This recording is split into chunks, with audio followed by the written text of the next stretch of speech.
What's up, everyone? Welcome back to the channel, and welcome to my review of WWE Saturday Night's Main Event from December 13th, 2025, John Cena's final match. So, initially, the original plan was for 24/7 and I to review this together. But it, I'm filming this Wednesday. It's a week before Christmas Eve.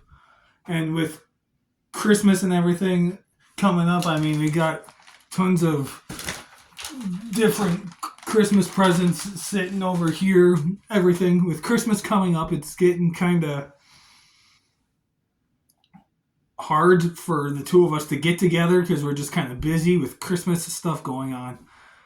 So we decided we're each gonna film a video, a review, Wrestle Ramble, something, talking about the show and our thoughts, and in particular, John Cena's match. So I'm doing a review. I don't know if 24/7 is going to do a review or if he's going to do a Wrestle Ramble or what. But he's going to do something too, talking about it. So, yeah, without further ado, let's just get straight into this. We opened the show with Cody Rhodes, the WWE Champion, versus the NXT Champion, Obafemi. Now, I don't watch very much NXT. I watch a little bit here and there, but not very much. However, I have seen some Obafemi stuff, and I've liked what I've seen. I think Obafemi is a future WWE or World Champion. This match, it was short, and I kind of wanted more, but I still liked what we got. It was still a pretty good match. Drew McIntyre came in and interfered, attacking Cody, costing Obafemi the victory. So Cody won. And that's why it was so short of a match, because Drew McIntyre interfering. But this whole use of NXT on the show, which was John Cena's idea initially, which I will get into later when we talk about John Cena. That's an awesome idea that they used NXT talent on this show. So, yeah, Cody won. I'm going to give this match 3 stars. Like, it was good, and if it were longer, like, I understand the Drew McIntyre attack because he's feuding with Cody. It all makes sense. So I'm fine with the finish. I just wanted it to be longer. That's my only complaint. I still liked what we got. I was just kind of hoping for a little more. That being said, 3 stars. Up next, we had Bayley versus Sol Ruca. Sol Ruca has grown on me a lot. I love Sol Ruca. She might be my favorite women's wrestler currently on NXT. Like, she is so good. I cannot wait for her main roster debut. My dad was here or downstairs watching this with 24/7 and I, because 24/7 was here. My dad isn't even that big of a wrestling fan. And he saw Sol Ruca and he was like impressed. Like, how she walks on her hands, and he loves the soul snatcher move. Like, my dad was even impressed, and he's not a wrestling fan. That's how awesome Sol Ruca is. But, yeah, Sol Ruca is great. This match was awesome. Probably my favorite match on the show, honestly. Like, it was awesome. Bayley did a great job. Bayley's gear was inspired by John Cena's debut with the black and red, so that was cool. But yeah, this match was really good. Again, kind of short, but still really good. I still liked what we got. Sol Ruca won with a soul snatcher. She pinned Bayley.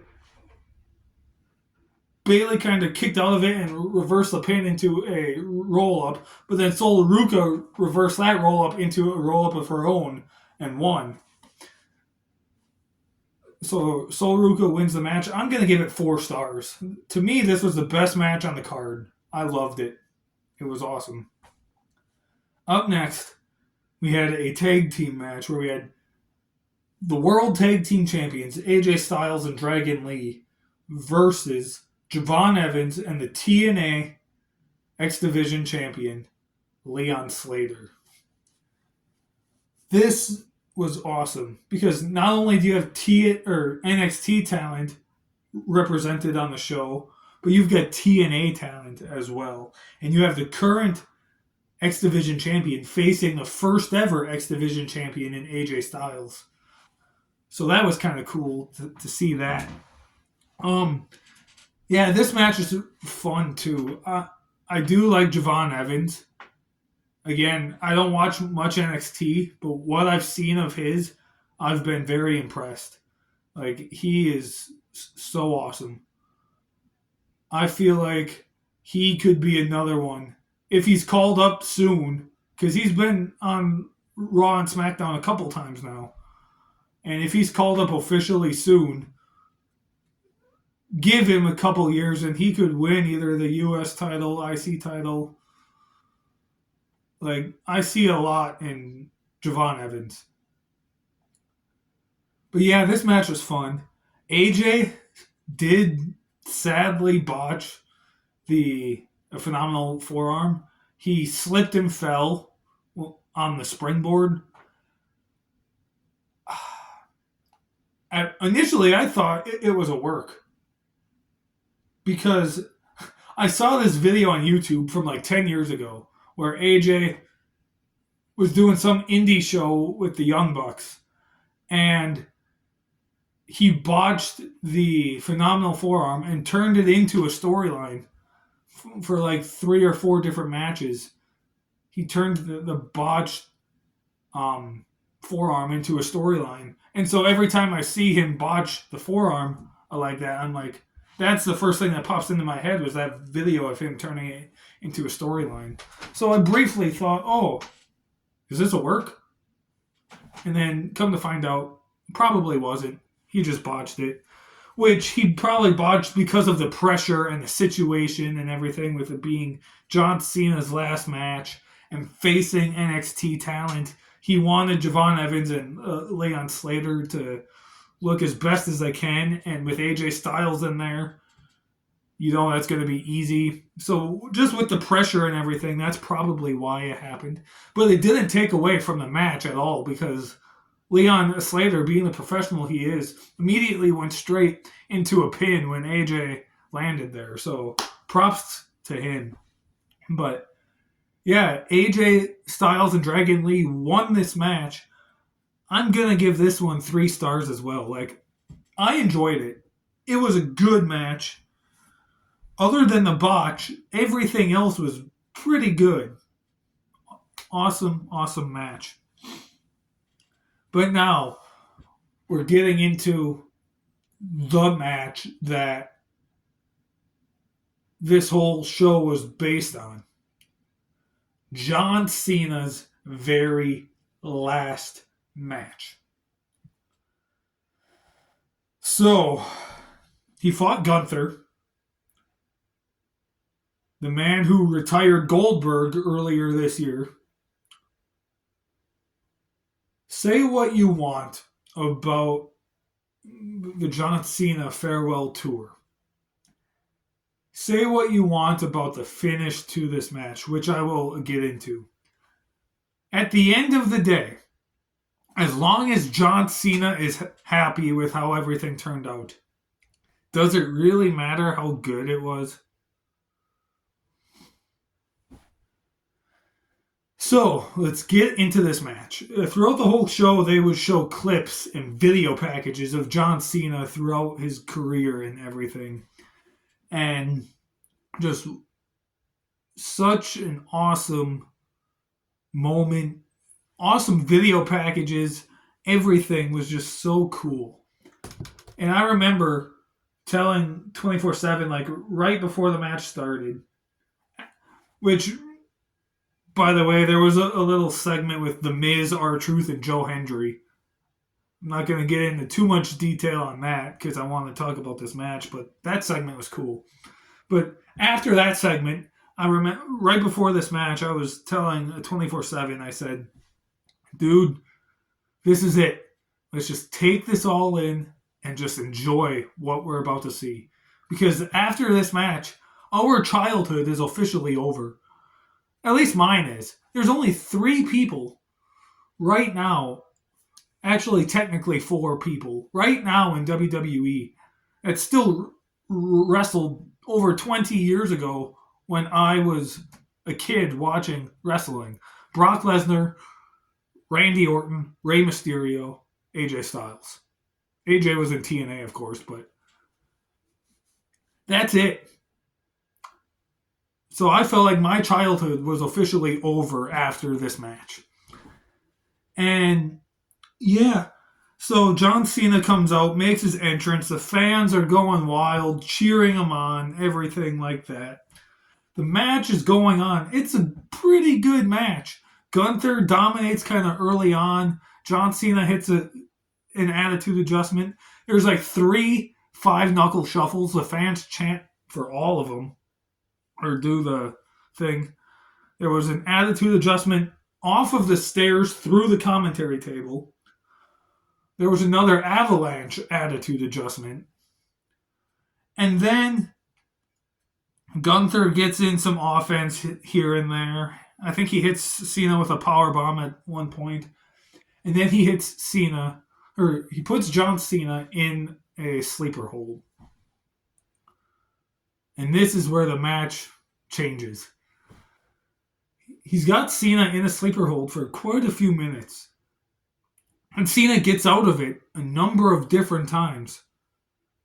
He picks up Gunther on his back, runs into one turnbuckle. Gunther comes back, puts him back into it, goes back into another turnbuckle, comes back, puts him back into it.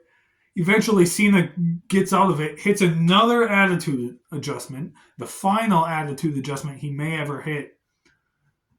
Pin Gunther, Gunther kicks out again, and puts Cena back in the sleeper hold. Cena can't get out of it. Out of nowhere, then, as Cena's in sleeper hold, he starts to smile. He's got a grin on his face, and he taps out. One of the most controversial finishes to a match in the history of professional wrestling. And let me say this. I disagree with the IWC. I disagree with the fans that were there. To me, this was the perfect ending to the match. It needed to end the way that it did. Don't think of it as John Cena giving up. The guy who says never give up. People are saying, oh, John Cena says never give up, and he gave up. He tapped out. Don't think of it that way. Think of it as he didn't give up. He let go. He knew that his time was up. He proved that he was still strong and can still go. He got out of the sleeper hold multiple times. That's how he proved that he was still strong and can still go if he wanted to. He got out of the sleeper hold and he just knew, like, okay, this is it. My time is up. His time is now. I've done what I needed to do. I'm just going to let go, give Gunther his time to shine, and move on. And he did. And the finish was perfect. Was I expecting a tap out? No. I was expecting Gunther to win, obviously, because I predicted him in the predictions that 24/7 did. But I thought it would be a power bomb or a pass out. I didn't expect John to tap. But he did. And I am 1,000,000% okay with it. I really am. And the cool thing is, 24/7 actually agrees with me. we don't agree on much as far as big major decisions like that goes. But this we agree with. And from the looks of it, with the IWC and everything, and YouTube and all these different reviews I've been seeing, it looks like we are in the minority when we say this finish was perfect. But it really was. Like, I am totally 100% happy with the finish and how it turned out. The match as a whole, I'm going to give like 3.5 stars. Like, it's not a perfect match, but the finish was great, and I loved it. I'm happy with it. After the match, the everyone, literally everyone backstage, whether it's Triple H or Bruce Pritchard or Nick Khan or talent, there were legends like Undertaker, and then just the entire locker room. Like, there was probably nobody at all backstage. Like, nobody. Referees, everyone just came out surrounding the ring. Cody Rhodes, CM Punk were in there, gave John Cena the 2 world titles. Cena just kind of walked around, held him. He was vowing in each and every corner, set side. When Triple H came out, the crowd was booing him, told him that he effed up, which, again, I disagree. I think the finish was great. They showed Triple H pointed at a Titantron monitor. They showed John Cena a video package that they had made, which was a great video package, by the way. I think all of the video packages they've done over the past week or two were great. I think they were all really, really good. And then after that, a video package, John Cena stands in the middle of the ring. He takes off his shoes. He takes off his armbands, puts them in the ring, and walks off. And as he's walking off, a fan chanted, "Take the jorts off," which... Oh, excuse me, I'm getting over a cold. Yeah, John Cena walked off after he left his shoes and armbands in the ring. He's just walking up the ramp, high-fiving the crowd. He turns around, salutes to the camera, says, "It was a pleasure serving you all these years. Thank you." Turns around, walks out, fades to black. What a way to go out. I am, again, 100% happy with how the match happened. I know a lot of people are not, and I get why they aren't, but I am. I am okay with this. Gunther was booed out of the building on Raw, which I'm excited to see where this is going to go, because now Gunther is a hugely massive heel that they can use for like anybody, any big baby face. Like, I'm interested now in where this is going to take Gunther and what's next for him. But that was it, guys. That was my review of Saturday night's main event, John Cena's final match. 24/7 and I are planning on doing a Wrestle Ramble at some point on the entire John Cena farewell tour from January until December. So I'm not sure when we're going to do that, but we have briefly talked about it. And so that's a Wrestle Ramble that we will do together at some point. Not sure when. Probably won't be until sometime after the first of the year. Maybe that'll be the first Wrestle Ramble that we do in 2026. But yeah, that's about it. I have another video I want to try to do before the end of the year. No promises if it'll get out, but I'm going to try. Thank you all so much for watching. Have a great... If I don't post another video before then, have a very, very Merry Christmas happy holidays, and have a great new year. Thank you so much for watching. Stay tuned for so much more. See you guys next time.